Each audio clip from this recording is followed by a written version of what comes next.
Not, oh, by the way, the Tigers signed Cesar Hernandez to a minor league deal. Let's move on. So that's what I want Detroit to be. That's where I want Detroit to be. And I hope that this trade is the start of that. Detroit did sign Cesar Hernandez to a minor league deal with an invite to spring training. They also invited Jonathan Davis to spring training.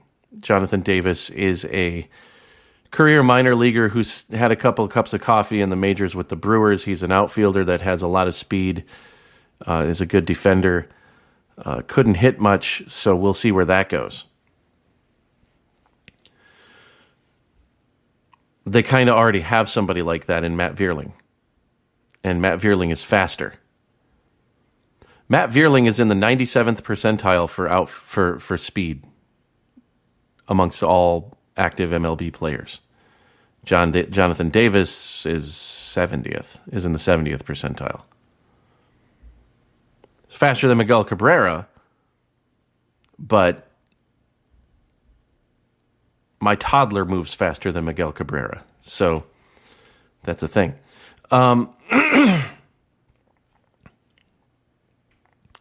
So we're going to see where this organization goes. We're going to see what this team is, and I think we're going to get a really good idea, oddly enough, during spring training. So I had an inkling that the offense wasn't going to be this good. If you remember listening to my spring training podcasts last year, I basically said, look, I'm concerned about the fact that some days we'll score 8, and some days we score 0, and we're scoring 0 or 1 or 2 more days than we're scoring 7 or 8. So offensively, I think you'll see what Detroit's going to be early on. And, defensively, it's going to be interesting. They signed Cesar Hernandez. I'm guessing they're thinking he might win the third base job. But then why did you trade for Nick Maton? And are either one of them good enough at third base to make you forget about Jeimer Candelario? Cesar Hernandez only hit 1 home run last year. Candelario hit 13.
So Hernandez did cut his strikeouts by 3%.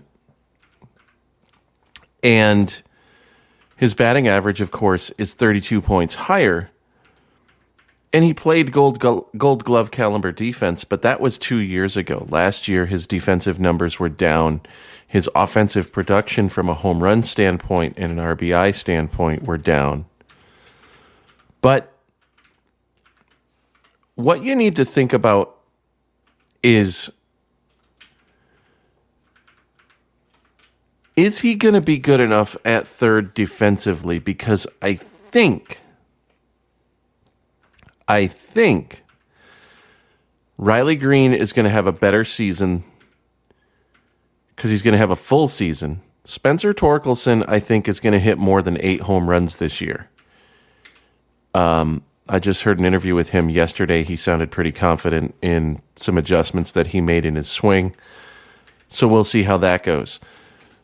Austin Meadows should be better than what he was. Austin Meadows should play more than 36 games.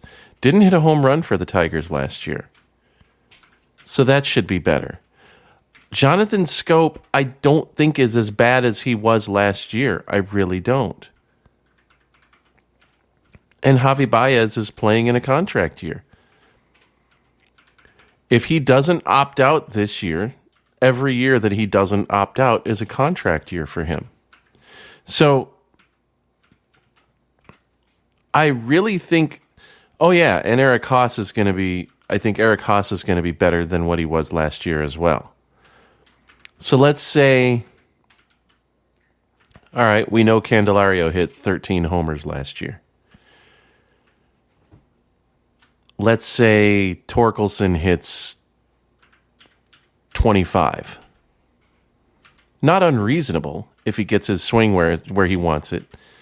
If he relaxes at the plate and starts playing like the hitter that he was in college and that he was in the minors. Let's say Riley Green hits you 20. Very possible with a full season. Let's say Eric Haas hits you 20. Let's say Javi Baez hits you 15 and Schoop hits you 15. At that point, you've more than made up for Jeimer Candelario's 13 homers. Now, would you like to see Cesar Hernandez hit more than one home run? Yeah, of course you would. But let's also not forget that Kerry Carpenter showed some power last year too. So he may make up for some of that deficiency as well. We'll see what happens. Ultimately, I don't dislike the signing. I honestly don't dislike the trades that Detroit made either. So we'll see where that gets them. The pitching should still be good. Alex Lang will probably take over as the closer. And the rotation should be solid. We'll see what Spencer Turnbull comes back with. We'll see what Tarek Skubal has when he comes back from his injury. Turnbull's going to start the season on the big club. He'll have been coming back. See, the thing that worries me about Turnbull is the fact that we didn't see him pitch at all last year. They could have brought him in September and had him start pitching, but they didn't. So any pitching that he does in spring training is the first that he's going to do since 2021 when he went under the knife. So that's going to be a bit of an issue. And you got to wonder how patient A.J. Hinch is going to be with that. But to be fair, Justin Verlander missed a year too. Now, I'm not saying Spencer Turnbull's Justin Verlander, but there are people out there, there are pitchers out there who have missed quite a bit of time and come back and pitched pretty well. So I'm not too concerned, but it's something that I will definitely be watching as a fan. You know, the rotation is going to be Rodriguez, Turnbull, Boyd, Lorenzen, and Manning. not in any particular order. Probably Rodriguez, Manning, Turnbull, Boyd, Lorenzen. Because I don't think you want to go two lefties back-to-back. So I don't think you're going to want to go Rodriguez and Boyd and then Manning, Turnbull, Lorenzen. Or for that matter, you're not going to want to go Rodriguez, Manning, Turnbull, Lorenzen, Boyd. But I really think just because of the fact that he pitched last year, Manning slots in as your number 2. Boyd comes in as your number 3. Turnbull as your 4. And Lorenzen as your 5. Now, that can always be moved around later on. But we'll see. I'm concerned about the schedule at the beginning of the year. As I pointed out earlier, your first 37 games, it's a meat grinder. You've got 7 against Baltimore, 6 against Cleveland, and then 3 each against Tampa, Houston, Toronto, Boston, New York, San Francisco, Milwaukee, and St. Louis. New York being the Mets. So that concerns me a little bit. I'd be happy if Detroit was 15-22 at that point. I think anything worse than that is going to be a problem. It's going to be difficult to come back from. Because Detroit only has 13 games against Kansas City. A team that they didn't do well against last year. Now, to be fair, they played Cleveland pretty close. They went 9-10 against Cleveland last year, so they actually made Cleveland work for it. So that might be a lot more competitive than we think. And Baltimore, look, everybody thought after 2021, when Detroit won 77 games and nobody expected him to win more than 60, that Detroit wasn't going to be that good. Or that Detroit was going to be better in 2022 than they were in 2021. Baltimore might do the same thing. Baltimore might regress a little bit. You never know. That's the beauty of baseball, folks. You just don't know. You really don't. What's Boston going to have? They're not going to have Trevor Story and Xander Bogaerts or JD Martinez. So offensively, what are they going to look like? What's their pitching going to look like? How good is it going to be? How good is Houston going to be without Verlander? Now